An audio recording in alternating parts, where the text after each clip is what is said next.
Good morning, good afternoon, good evening, depending on where you're watching from. Thank you for joining back to watch this updates. Of course, you know what I do here. I give you guys updates relating to Nigerian Super Eagles and everything regarding this team. And yesterday, of course, we also talked about the event that came out of the Chelsea's massive victory over Wolverhampton Wanderers. And, it was the fact that Jackson actually had to disrespect John Mikel Obi for talking about him or for criticizing him in different media houses, particularly the one he did with Bein Sports, which obviously saw Mikel Obi singling out Nicholas Jackson as the man who is the problem for Chelsea because he was not getting the goals, and he was pushing for the club to get top striker to replace Jackson. Victor Osimhen is obviously the person that Mikel is campaigning for, for Chelsea to get. But the yesterday video, of course, I shared with you guys Jackson's disrespect on Mikel Obi. There's no way, that you can come out as a young player to come out to criticize someone who is a legend of the game, whether you like it or not. Mikel Obi is a legend of the game. You cannot come out and criticize and disrespect him in that manner, telling him to shut up. It doesn't happen. Even Didier Drogba, or John Terry actually show more respect to Mikel Obi, talk more of Jackson, who's still starting his career. But I just wanted to share some more information in Jackson's defense because I saw an earlier post I posted, which might have indicated that Jackson was not that uh, mannerless, because his earlier post showed that he was just trying to see, he was frustrated, with that post where he told Mikel to shut up because he was holding out for some love from his African brother, Mikel Obi, who he wanted to be supporting him, and not going out on media houses to talk about him and criticize him that he's not getting the goal that he should be replaced. So Jackson's earlier status, which I actually posted, I think before he posted the one that he told Mikel to shut up, he said in that status, and Mikel John Obi, have you got something to say?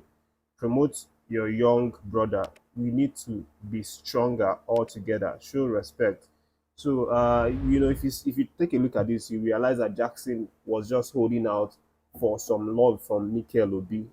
For him to promote him as a fellow African and as a senior brother. Who's done it before, and not go out there to talk bad against him, talk negatively against him, that he's not getting the goals, he should be replaced as Chelsea, and Osimhen brought in, and all sort of things. So for me, from what I've seen now, from Jackson's social media post, is that he wants to be loved. He wants, his fellow Africans, the legends in Africa who have this opportunity to influence, opinions, to talk in media houses. He wants these people to support and back Africans, not talk about how badly they play or how they are not getting goals or how they are not playing well in their positions, and how they are supposed to be replaced by certain better players in quotes. So this is just what Jackson is yearning for. He wants to be loved. It's more like a kid who feels that he's not loved by his senior brother, and then he's frustrated, he's angry. His reaction shows it. But again, deep down in his heart, Jackson, he made it clear here with his post that he wants to be loved. He wants to be supported by Mikel Obi, not just Mikel Obi, but other African players who had done it before. He would want them to support him, not just come out and talk about all the mistakes that he made, all the goals that he couldn't score. He should talk about his goals, his record, and all of that. Even on his Instagram, he posted a couple of people who praised him for that goal that he scored against Wolverhampton Wanderers. He actually broke, a record of scoring the fastest goal for Chelsea uh, in over maybe 5 years or so, because the last time Chelsea scored the quickest goal of that sort was in 2017. So this man is yearning for love, not that he is that disrespectful. He probably doesn't have people advising him. Of course, they are a young set of group, the Chelsea team, and obviously they think in the same mindset, not really thinking through things before they act, because of course we know we are in the social media age and everybody has access to social media. You can say what you want to say and then you think about it later. So for me, I think Jackson was just caught in this whole situation, but deep down this guy is still someone that I feel has respect. He knows the right thing to do.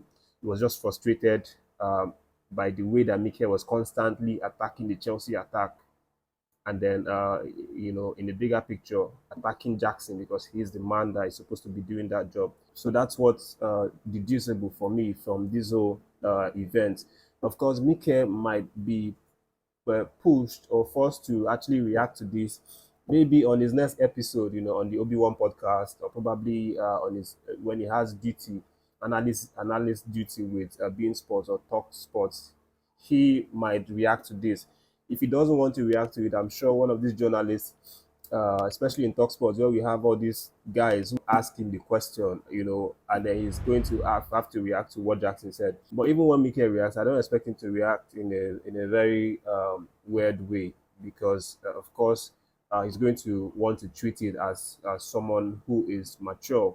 Of course, if you talk about people, then you obviously have to be open that people are going to talk back at you.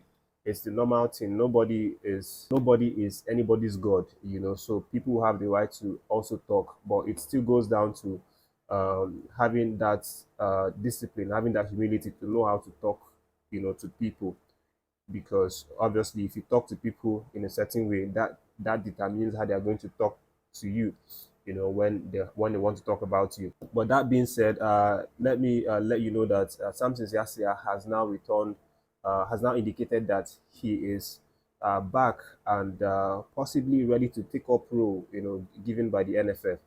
And he actually revealed this over the weekend, where he, had interview with a radio station for a brief period, and he said a couple of things that actually got the Nigerian football lovers thinking that this man might be in the running to actually maybe be involved in some capacity with the caretaker crew that the NFF are currently arranging right now for the Nigerian Super Eagles. Siasia, in that interview, actually said, and in his words, "I'm not a messiah. However, we need to sit down and identify our priorities." He actually spoke with the Kenny's 104.1 FM's Sports Salsa program. So with this, he's indicating that he's ready and might actually consider taking up an offer from NFF. Remember, he's not really been in good terms with the NFF for the last couple of years, because even when he was about to be banned, he was running around. I think he met NFF for them to help him out with the certain amount of money that he was asked to pay as a fine. But they did not really help him out. They were not able to help him out, and then Siasia then, felt betrayed by the NFF. He felt abandoned and all of that. But right now, he seems to be wanting to settle with NFF and maybe even collect an appointment from them, to head the Super Eagles. But there's a warning that a certain Super Eagles legend has fired to Siasia, regarding this decision that he is about to make. We'll talk about that on the next segment. That's the next video. Thanks for watching this one. Don't forget to like and share the video, guys.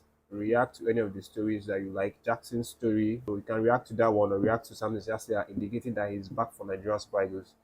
And I'll catch you in my next video. Take care of yourselves, and God bless you.